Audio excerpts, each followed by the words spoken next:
Ես լիարժեք ըմբռնումով եմ վերաբերվում ընդդիմության հայտարարությանը հարկային բեռի ծանր լինելու մասին, որովհետև այդ ընդդիմությունը երբ որ իշխանություն էր, սովորեր, որ իրենք հարկեր պետք է չվճարեն, եւ բնականաբար, երբ որ հիմա նրանք ստիպված են աշխատել հարկային դաշտում, բնականաբար դա ծանր է նրանց համար, որովհետև իրենք ըստ էության բիզնեսմեն չեն, այլ իրենք կոռուպցիոն համակարգերի գործածմամբ հարկերից խուսափելու ճանապարհով մրցակիցներին շուկայից դուրս հանելու եւ ջերմոցային պայմաններում փող աշխատելու եւ ինչպես ընդունված է ասել թալանելու մասնագետներ են, այնպես որ հասկանալի է, որ երբ որ հիմա այդ հնարավորությունը չկա, դա նրանց ծանր է թվալու։ Ինչ վերաբերվում է փոքր եւ միջին բիզնեսին, ես ուզում եմ հիշեցնեմ, որ մեր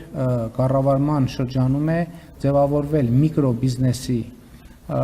համակարգը, երբ որ ամենափոքր բիզնեսների համար ստեղծվել են հատուկ պայմաններ եւ մեր քաղաքականությունն է, որ մենք խթանենք, որպեսզի բիզնեսները ոչ թե լինեն գնալով պակաս հաջողակ, այլ ավելի հաջողակ։ Եվ մենք առաջիկայում իհարկե տեսնում ենք հնարավորություն միկրոբիզնեսի շեմը բարձրացնելու։ Հիմա 24 միլիոն դրամ է եւ ակնհայտ է, որ 24 միլիոնի դրամը շեմը այդ թվում գնաճային երևույթների պատճառով հասկանալի այլևս արդիական չէ եւ մենք մտածում ենք միկրոբիզնեսի շեմը բարձրացնելու, որպեսզի նրանք ովքեր փոքր են, իրոք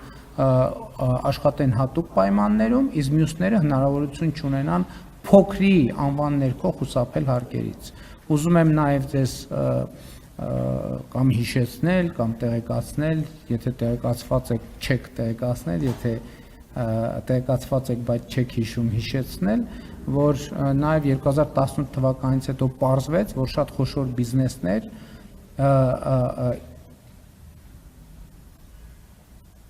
ինքնակտրտման են ենթարկվում եւ դառնում են փոքր բիզնեսներ եւ այդպիսով խուսափում են հարկերից, ինչի հնարավորությունը այսօր շատ սահմանափակ է, չեմ կարող ասել բացարձակ չկա, որովհետև ցավոք միշտ էլ սողանցքներ լինում են եւ ես այդ դժգոհությունը հասկանում եմ, բայց ուզում եմ նաեւ դիմել Հայաստանի Հանրապետությունում աշխատող, արդյունք ստեղծող, հարկեր գեներացնող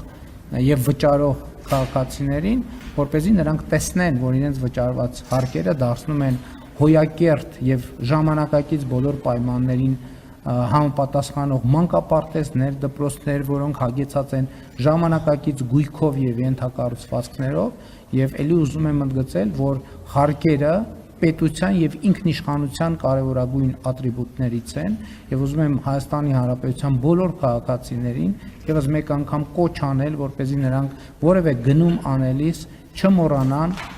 պահանջել, ստանալ եւ վերցնել հսկիչ դրամարկային կտրոնը, որովհետեւ դրանով է, որ մենք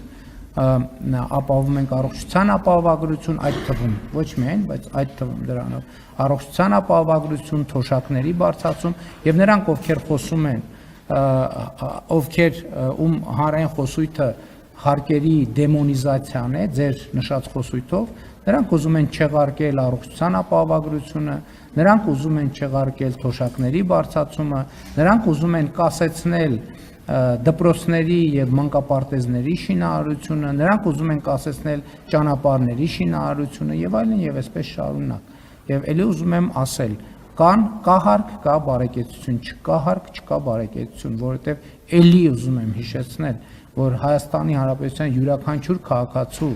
բարեկեցությունը առաջին հերթին կախված է ոչ թե նրանից, թե ինքը ինչքան ծախս է անում իր բարեկեցության համար, այլև առաջին հերթին կախված է նրանից, թե պետական եւ համայնքային բյուջեները ինչքան ծախս են անում իրենց բարեկեցության համար։ Իսկ բյուջեները ձևավորվում են մեր բոլորիս վճարած